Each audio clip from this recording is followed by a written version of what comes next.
happiness had finally begun. I was wrong. I didn't know the princess had already prepared a trap. A golden hairpin meant to kill my mother. On the wedding day, the princess showed no anger. She didn't mention the marriage. Instead, she acted generous and calm, even praising my father at the banquet. The calmer she appeared, the more uneasy my father became. The wolf that howls is not frightening. The one that waits silently is. Soon after, a gift arrived from the palace. A luxurious headpiece with a golden hairpin. It came with an order. My mother must wear it at the royal autumn hunt. My mother felt uneasy, but my father found nothing suspicious.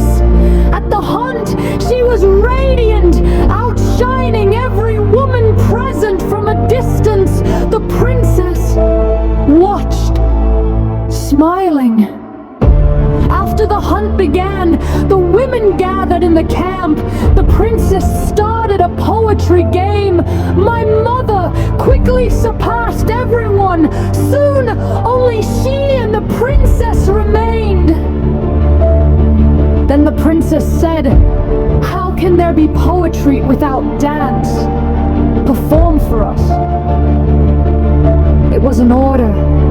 My mother stepped forward and began to dance, light, graceful, mesmerizing.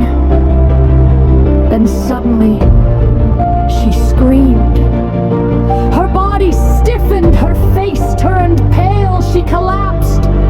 My father rushed forward and caught her. I ran closer and saw black blood flowing from her nose. The emperor summoned the imperial physicians, but none could explain it. Finally, they declared it a sudden heart attack. A convenient lie. A brothel-born woman dying in a royal hunt. Had to be hidden. My father held her lifeless body in silence. Then he looked at the fifth princess. She appeared shocked, sorrowful, flawless, but something inside him turned cold. The hairpin, the dance, the death, too perfect. Yet there was no evidence that night. He carried my mother's body home himself. Every step felt like walking on burning blades. After the funeral, he locked himself away. When he emerged, he had changed. He began searching for answers, studying medicine, visiting doctors. Nothing. Until one day, a clue appeared, a western spice.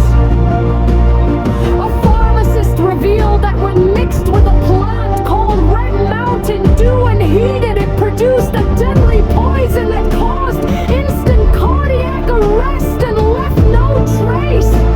My father froze. He remembered. Before the dance, the princess had touched my mother's hair and commented on her fragrance. But my mother wore no perfume. That scent was the poison. Everything had been planned perfectly. The truth cut deep. It was murdered. That night, something inside my father died. What remained was cold and calculating. He began training me, not in poetry, but in herbs, in reading people and understanding schemes. Months later, he shocked the entire capital. He asked the emperor for marriage to the fifth princess. Everyone believed he had surrendered. But I knew the truth. He wasn't bowing. He was stepping into the enemy's heart to destroy it from within. On the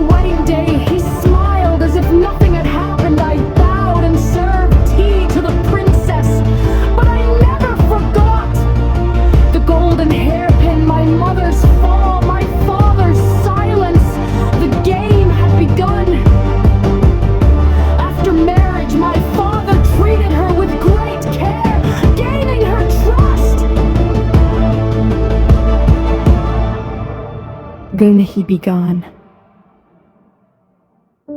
A daily tonic, harmless at first glance, but inside it was heart-changing grass.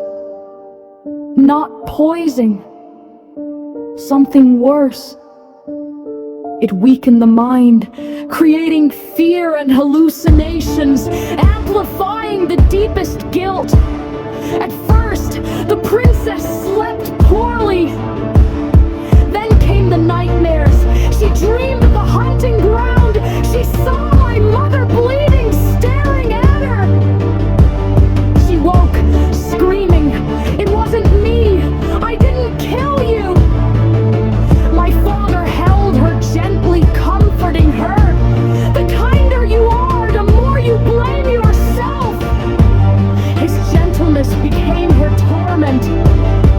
Then I became part of the plan. I wore my mother's clothes, played her music, danced like her.